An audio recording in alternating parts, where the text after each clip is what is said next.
একটা পাথর, দেখে অবাক হবেন, একদম শিওর।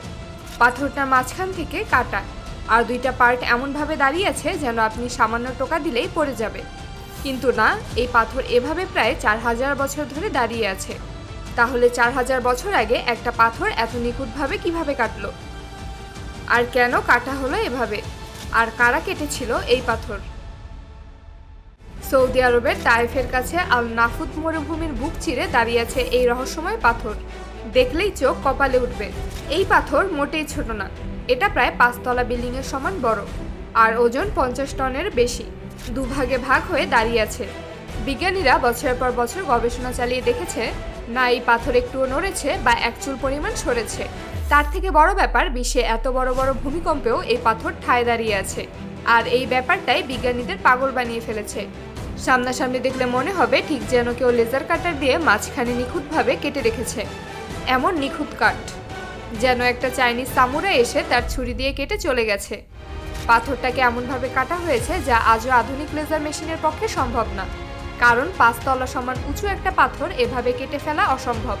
আর বিজ্ঞানীরা বারবার পরীক্ষা করেও এই রহস্য সমাধান করতে পারছে না। তবে বিজ্ঞানীরা এতটুকু শিওর যে কোনো বিশেষ ক্ষমতার কারণেই পাথরের এই অবস্থা। বিশাল মরুভূমির মাঝে এই পাথর কিভাবে এলো সেই গবেষণা এখনো চলছে।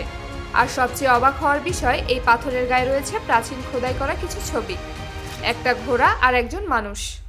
এমনকি রাতের বেলায় যদি চাঁদের আলো পড়ে পাথরের উপর, তখন মাঝের ফাটলের ভেতর থেকে নীল আলো দেখা যায়।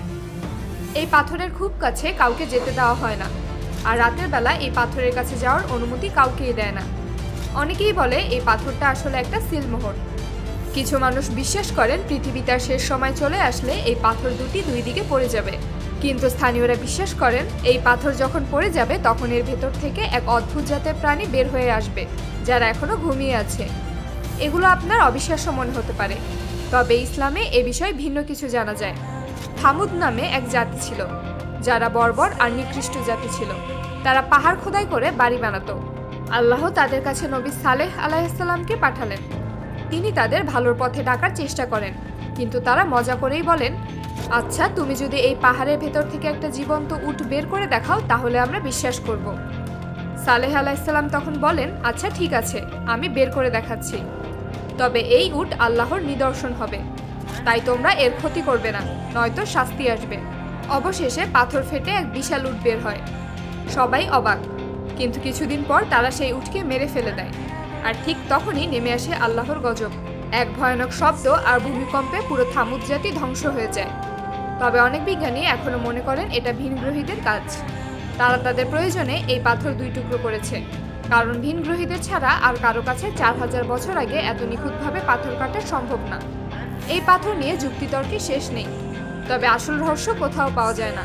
তবে এটা মানতেই হবে, প্রকৃতিতে এমন অনেক কিছুই আছে যার ব্যাখ্যা মানব জাতির পক্ষে দেওয়া সম্ভব না, আর তার একটা জ্বলজ্যান্ত উদাহরণ হলো এই পাথর। আপনার কি মনে হয় এই পাথর দুই ভাগ হওয়ার কারণ কি? কমেন্টে জানান। এমন রহস্যময় আর তথ্যপূর্ণ ভিডিও পেতে আমাদের চ্যানেলটি সাবস্ক্রাইব করুন।